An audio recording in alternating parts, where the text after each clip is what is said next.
Thank you, ladies and gentlemen, for your time and attention. 24 years, 364 days.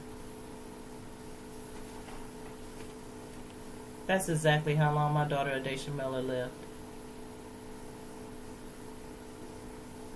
No parent should be that exact about their child's life.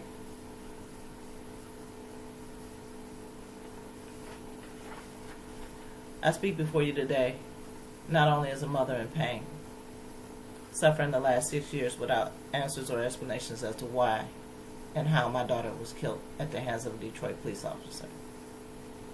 I also speak to you as president of P.O.S.T, Protect Our Stolen Treasures,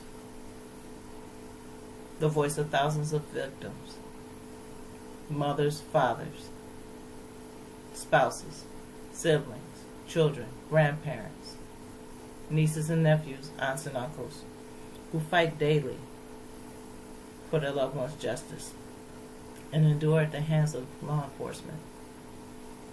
I demand that you don't dismiss our choice to fight this way through the channels of law, fighting for change of laws and standards that victimize the citizens as being weak. This is a conscious decision to fight this way. We all know how to fight the other way.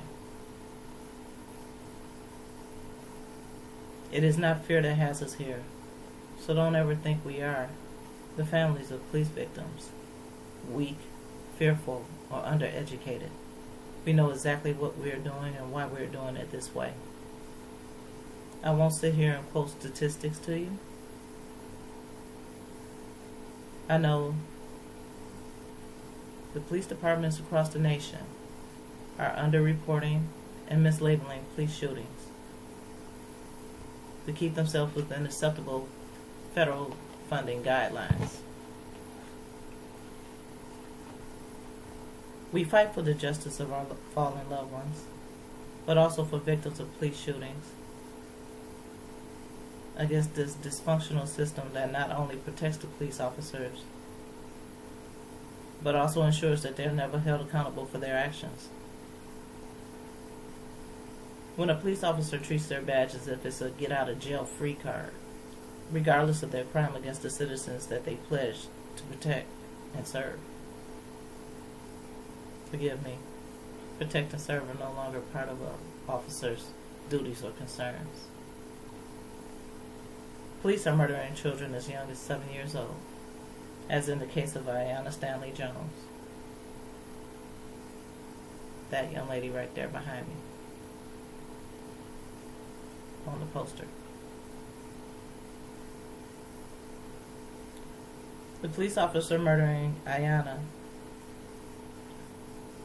on May 16, 2010 was allowed to turn the tables with the aid of a hard-hearted judge.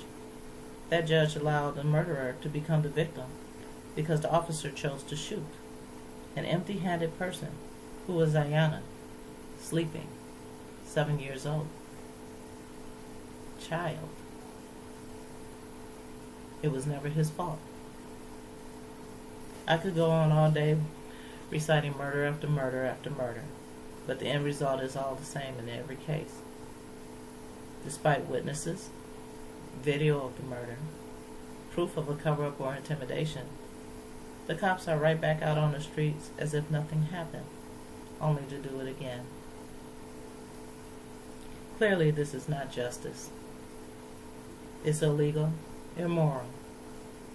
The officer's behavior is reprehensible.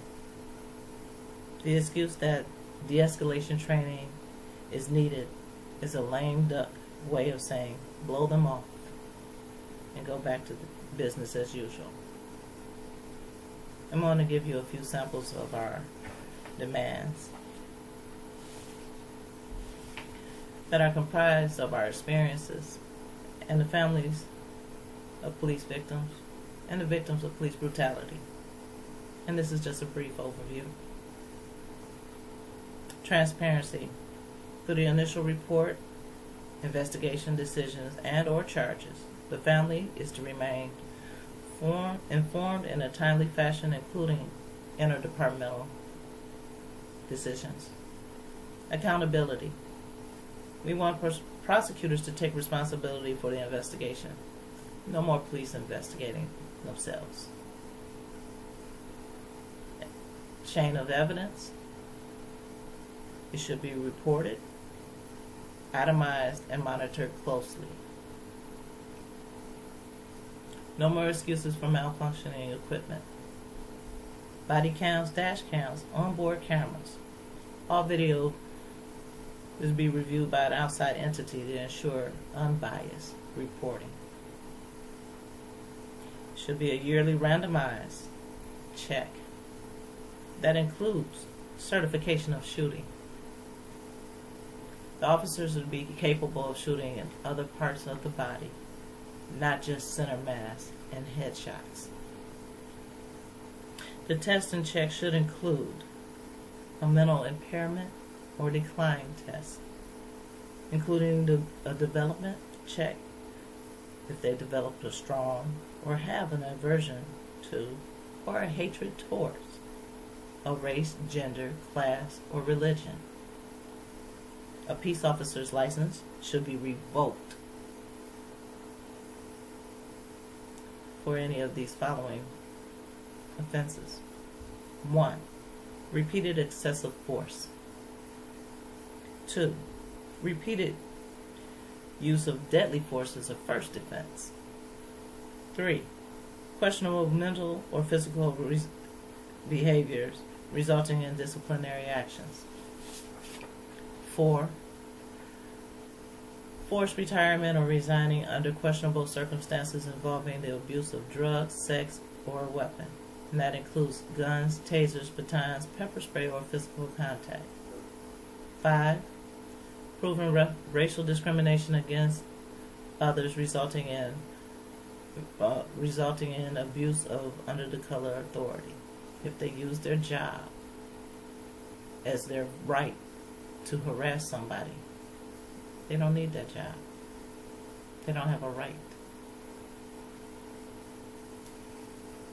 Officers, number 6, officers are to go under a waiting period. If they don't, there's something wrong. If they're transitioning from one department to another, there should be a waiting period that allows for all reports and files to be reviewed before they go out on the street. We already know what happens. Go back to Pennsylvania or Pittsburgh. We suffer police coming to our homes after the death of a loved one to harass us for petty reasons if they don't concoct one.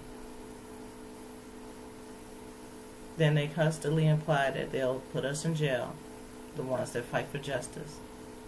Or worse, they'll go after another family member.